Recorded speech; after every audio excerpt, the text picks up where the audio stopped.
My name is Jason Levy. I'm owner and operator of the Comfort Guy Heating and Cooling with my wife Charlene. I've been doing this trade myself for 30 years and we've been in business now I believe for 12, 13 years now. Jason and I started our business from our home in 2005. We turned our garage into a sheet metal shop and our dining room into an office. And we outgrew that very quickly. Actually, about 7 months, we started looking for a new location, and we moved to Dundas Street in Woodstock in 2006, June. At the Comfort Guy, we offer air conditioning installation, both new and retrofit, furnace installations, fireplaces, water heater installations, HVAC consulting. We even do electric fireplaces, gas, propane, and wood. We do not service oil. Pretty much everything, heating, ventilation, and air conditioning. We have a custom sheet metal shop, so we design and build all of our own ductwork for our installations as well as for new home construction.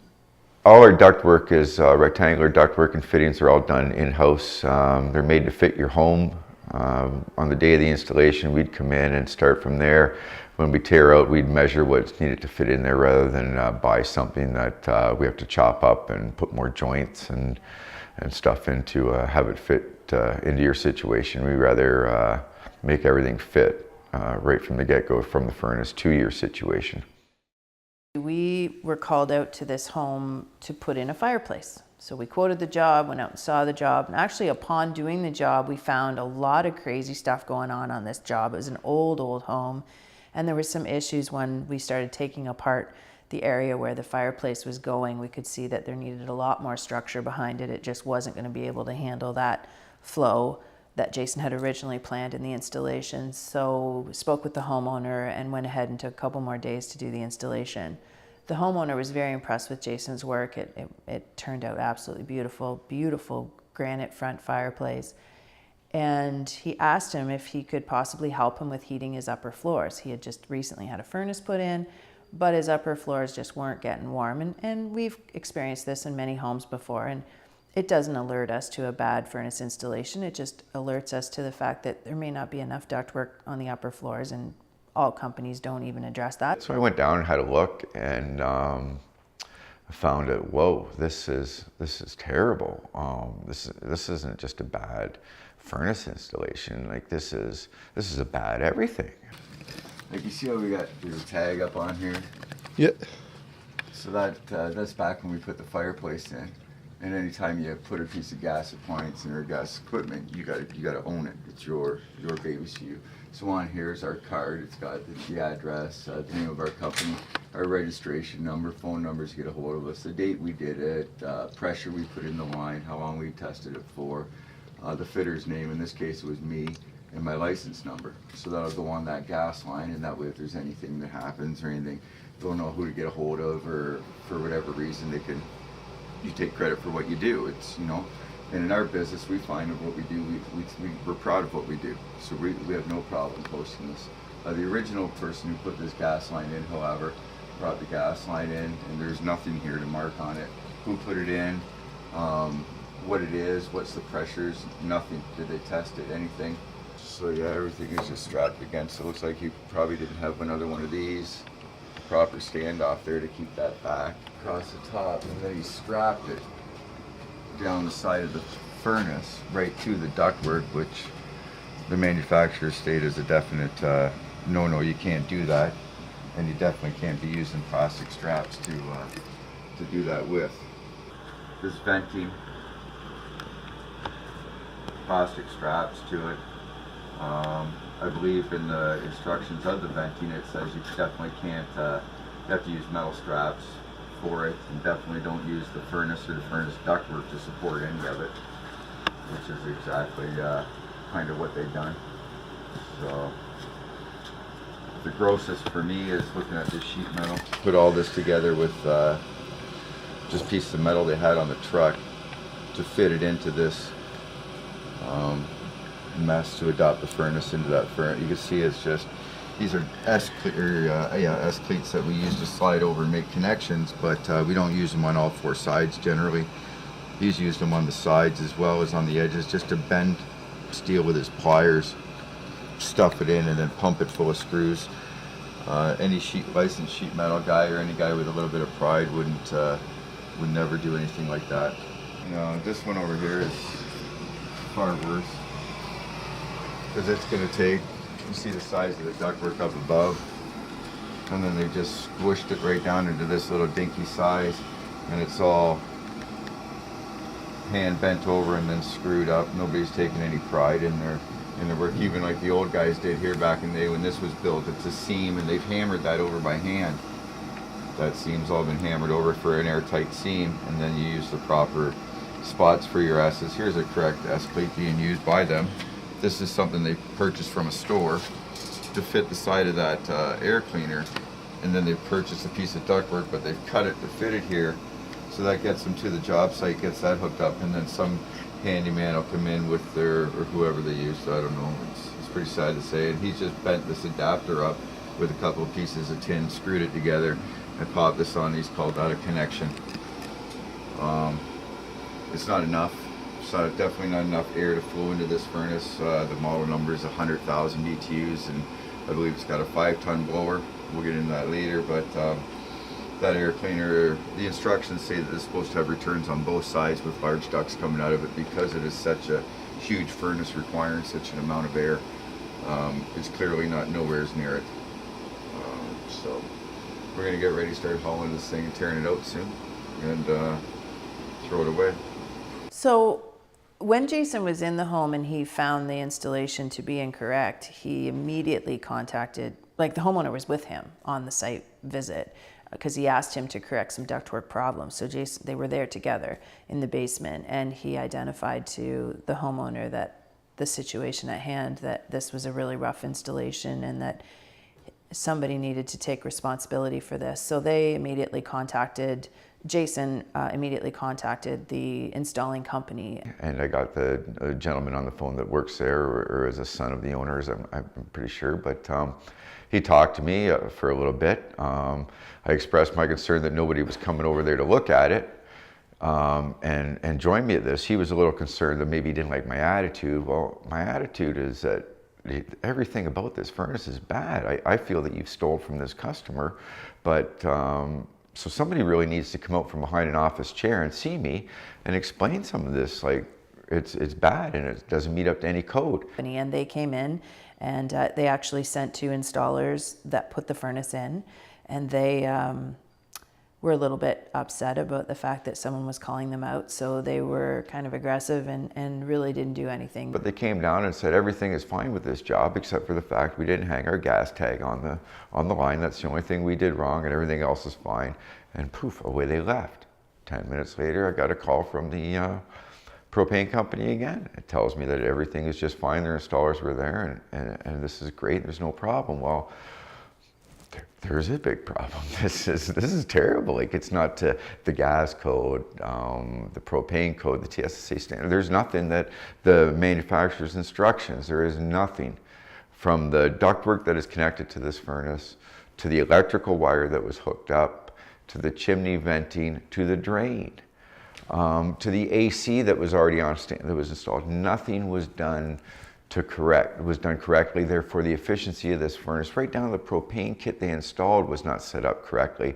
This furnace could never, ever possibly run at its peak efficiency or performance, or even satisfy the homeowner with comfort, efficiency, and operating expenses, cheaper operating expenses. The water heater that was taken out and installed was a complete farce. Did not meet nowhere near, I would not think, any plumbing code, any ethical conduct code, nor the instructions that came with the water heater. It was all wrong. And this is where our system has failed us.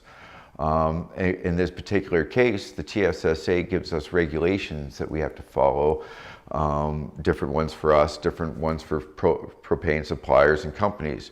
In this particular case, the company that put the furnace in is also the company that sells the propane. So herein lies our big problem. When I put a furnace in town, a new installation, I have to call the gas distributor. They come out, they hang a meter on the wall. Before they hang a meter on that wall, they come in and they inspect my job. and they say yay or nay if there's infractions or not. If there's an infractions, I have to fix that and repair that on the spot to a degree with the gas code. So we fix it up and go. If the customer hears that, they're not going to write you a check. They're not going to give you a check and say, oh, well, let me pay you anyways, even though it's wrong, come back later, fix it. It doesn't work that way generally. So here we go back to this particular case, because now we're in the country and the propane is happening out here. It's a little bit different game, I think. I don't know if there's a TSSA guy out there that can explain this to me a little better. I need to hear it because I don't understand this. So what happens is they put the furnace in. The fuel supplier, propane company, should show up, inspect the job on the inside. There's also a regulation for them that they have to fill out. There has to be a certain criteria met before the gas should be turned on to this appliance. Well, if you're the same company, selling the furnace, selling the propane, putting it in, you're coming in to inspect your job, I think there's a pretty good chance it's going to pass. I think there's a pretty good chance that we're going to turn the fuel on and we're going to start running propane out the tap here. That's a huge problem because they're inspecting themselves. And in lies the problem, they failed. So if the propane supplier would have came in and said, hold on a minute, this isn't installed correctly, you guys, the ductwork's not big enough like the instruction manual says. It needs to be double the size of what you've got to actually feed this so it doesn't sound like a freight train in the customer's living room 5 feet above us. The gas is not installed correctly. The gas is strapped to the ductwork. It's not installed right. There's a reason they make these rules. I don't make them, but it's real easy to follow them if you know. But all these things and just compound it, add up. The electrical, not done right. The sheet metal, not done right. So it all adds up. They could have said, hey, this all has to be repaired before we can turn the furnace on. The customer would have been alerted to this. They would have known what they looked for. We wouldn't have been into this spot that we were in now. So now I have to call, I'm the guy who I've stuck here. I'm on the case, it's not the code, I have to call the TSSA. Those are the people that are responsible for overseeing us, supposedly. And because we separated, somehow they've got this separated, we also have the sheet metal is looked after by the Ontario College of Trades, another entity that looks after apprentices in that trade.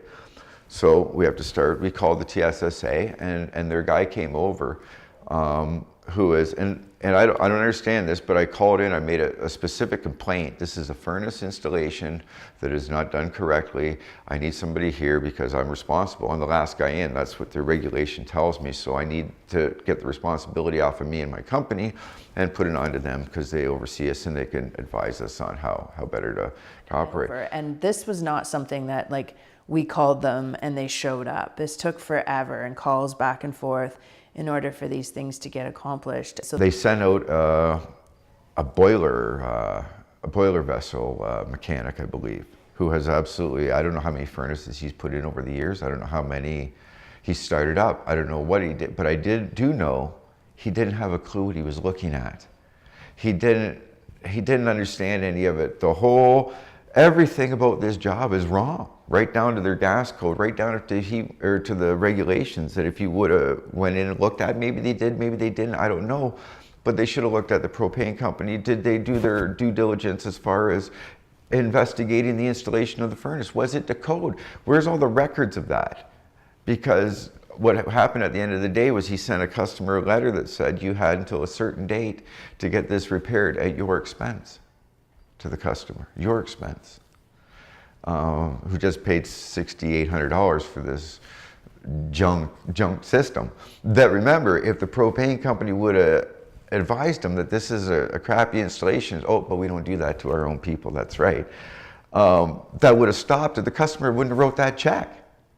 Would have stood up a lot better. But now, if it comes down to the customer repairs it, and if the TSSA, well, we don't get into litigation. That's a legality matter. So now we got to tie up the court systems with this bullshit story that should have been caught in the first place if the system was set up correctly. But when you're inspecting yourselves, guess what happens? Homeowner loses every time.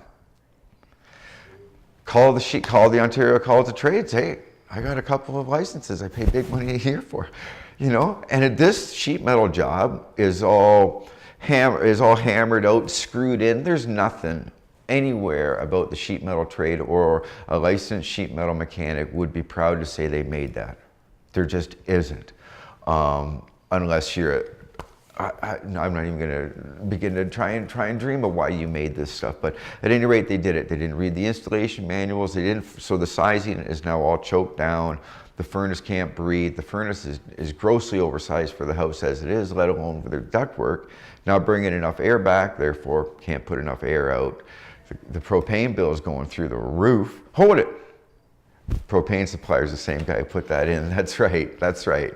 So he's really not concerned about how much propane he's going through in a year. Like, if I'm wrong here, TSSA, Ontario College of Trades, any of you guys out there that are hearing this or seeing this, help me out to understand why this is okay for them to do that. And when something happens, like, this is why do we have to fight and have the customer go to, like, why don't you guys step up and say, this is wrong, you need to make it right from the get-go, whether it be a monetary value because the customer doesn't want you back in the house. I don't know, but something's wrong here and something needs to be right with this system, other than people collecting checks off of me once a year for dues and what I call it do's and don'ts. We pay the dues and you guys do the don'ts. We need to stop that, and we need to get do's and do's going on, and customers are going to be happier, more protective. It's a box down in the basement that a customer forgets all about.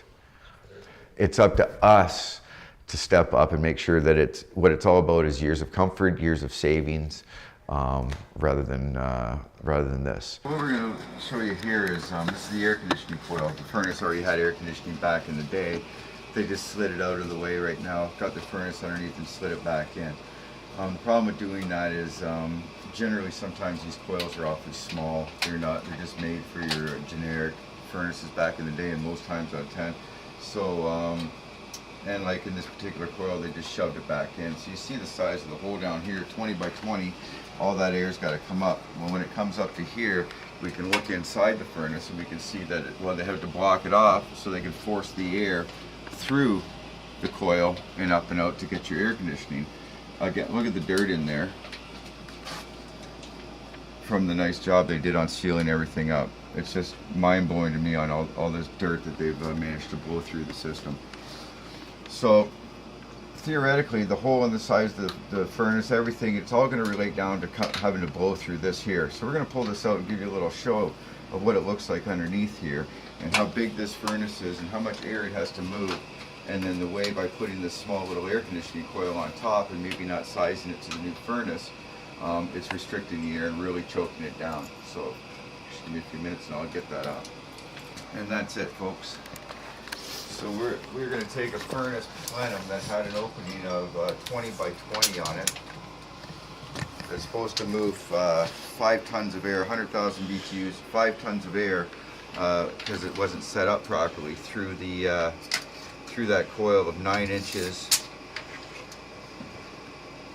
by 16, as well as the restriction in the coil itself of trying to go through there. So we go from 20 by 20 to 9 by 16, pretty much cut it less than half and force it through. To me, that doesn't look good, this stuff that we see on here. I'm not a expert on the M word or anything like that, but I'm guessing that's probably not a good thing. To see that, it definitely is going to come down to what we call an airflow problem that's caused that to especially come down on the inside. So you can see back up in here, it's just atrocious on the dirt that they've forced into this and forced up through the top of this furnace. Like this has all just been done within 3 or 4 months. I think the Ministry of College and Trades, the sheet metals guys, got some sort of code of conduct, but I don't think it's enforced at all. You can see the difference in size of the opening versus the opening here. I think it's going to be pretty obvious which one's going to probably flow a little more air. It's going to probably do a better job of cooling, a little bit more efficient cooling, as well as now we're also going to do some dehumidification, which this coil was definitely not pulling humidity out of the house. It was probably just freezing up and creating a lot of water. So there are the proper coils that guys have to take into consideration. There's a good price difference in between the two coils, so sometimes their price looks a little neater, a little tidier than maybe ours, but at the end of the day, you're getting what's needed in the proper coil put on your furnace versus something that's so small that's just going to choke the ductwork down. But it was sad. It's not correctly sized, therefore when it's correctly sized, it affects the whole operation of the furnace. Everything. The air conditioning, the noise, the efficiency, everything is affected by that airflow coming in and going out of that furnace. And you guys need to look at it a lot more than what you are right now. Again, everybody's big deal at the end of the day was furnace wasn't installed to manufacturer's instructions. And they all give us letters, and the customer had a thing and he had to have it fixed by this certain day. Well, here we are, April 13th. And not one person from the Ontario College of Trades or the TSSA has even contacted anybody to see if anything's been done about this repair. So they did something, but it turned on the customer, unfortunately, which again is the reason why Jason and I are so passionate about the business that we do, is that the customers come first. And these guys are on board with not putting the customers first and just doing what they got to do to get paid at the end of the day, in my opinion. So that's what brings us to where we are now, what we're going to take to fix it, and go from there, because I can't control what they do, what they don't do, the TSSA. We just have to, homeowner knows it's wrong, he wants it made right, so away we went, did our thing. We brought, Cheryl came in, did a load calc on the house to find out just the right size of the furnace we needed to put into the home. Once Jason had gone through the process of reporting the job and going through the authorities and that sort of thing, and we came to the position where the homeowners wanted to replace the equipment and make the installation better, they needed me to go in and do a load calculation. Another thing that I don't see companies doing anymore, and it's extremely important to a proper furnace installation, is to measure the entire home. I measure every floor, every door, every window, every ceiling height, what they got in their attic, what they've got in their basement as far as insulation. I have a physical report that I fill out, and I get a calculation, gives me a number for the size of their equipment, gives me the CFM for their home. It gives me information that our technicians can then use to properly install the furnace and set it up correctly. The furnace, so when I went and did the load calculation, that's obviously when I saw the furnace, because I had to go down to the basement and have a look. And I can tell a bad furnace installation right off the hop, but I'm not a code violator. I can't look and give the code violations on that job, but I can tell when it's not right and report it back to Jason. But of course that had already been taken care of. So I did the load calculation, and then I explained all of the equipment that was available to the homeowners to purchase, because as you know, the furnace was null and void of its warranty. So we had to get rid of that guy and start fresh. And the homeowner wanted to buy Lennox equipment, so it made sense. Needed to know the air conditioning that it was going to take to cool the home, all the sizing on that, the size of, did new windows, doors go in, insulation values get changed over the years. This was an oil furnace that was in prior to the gas furnace, so the ductwork was all made for an old 60% efficient oil furnace. Things had changed upstairs in the house, the way the customer uses their home, the different rooms. The uses, bedrooms, stuff changed over the years. So it all has to be taken into account, because we've got an old oil duct system that was back when the house was first framed up, not necessarily what is there today. The furnace was sitting on dirt floor. If you see the pictures in any of the video, you can see the dirt just flying out of this thing. So we need to get it up. We need to seal it up. We need it correctly sized ductwork put to this unit. To deliver the air out, because it's not a big old belted fan in there trying to blow air through an oil heat exchanger and then through a jammed up little squeeze of an A coil that isn't sized correctly for any system, let alone this big system. All that had to be corrected and sized, and I'm sure you can see in the tape and the installation or before and after that there's quite a change happened here. But at the end of the day, the customer's comfortable. Their system is not even operating near the cost it took to operate before. They don't hear it. They don't hear it running. The big blast coming on. Their bedrooms are even heat throughout the home, throughout the main floor. The ductwork sealed. There's no dirt blowing through everywhere, all over everything. It's it's just a much better system all around. The comfort's there, and that's what we do. That's all we know how. We do it right. Customers should always be concerned about their furnace installation. That's a priority over the equipment. Equipment is equipment. I mean, you can buy, just like anywhere, you can buy stuff at Walmart or you can buy it at the higher end stores. Typically, it comes down to how long it's going to last or how long it's going to produce for you. I think that equipment should, is important, but it's not key. The key is the installation of the equipment. And homeowners don't know, so they need to follow best practices for furnace installation sales. So when somebody comes in to sell you a furnace, if your salesman is not doing the right things that you can find online, what they should be doing, if they're not doing those things, then you need to call them out at that point. Don't purchase from those guys because they haven't done their homework from the very first time they walk through your door. And so that's a good indicator. We can't all know the details of a furnace installation or be able to properly identify when something is right or wrong, but we should be able to read people and understand that somebody else is going the extra mile. They probably are doing the same thing on the installation. We can't be shooting for the lowest price. You can buy equipment for a lower price, but the installation is always the bigger portion of the job. And 80%, BC Hydro did a study many years ago, many now, I'm going to say 6 years, maybe more, 80% of furnace installations in Canada were installed incorrectly. And that's huge. That's only leaving 20%. And now it's even worse, I'm sure, because people like TSSA, people like College of Trades are letting these things slide, and therefore there's no accountability. My husband's never going to get called out on his ductwork. Why does he need to carry a license? It's ridiculous what they're doing, and it's a money grab. Now they're telling me, the TSSA is telling me that they're going to put in we will have to apply for a permit to install furnaces. And I said, well, that's great. So you're going to inspect every furnace installation. Not that that would matter because they're not sending inspectors that know anything about it anyway. And he said, no, it's just going to be random.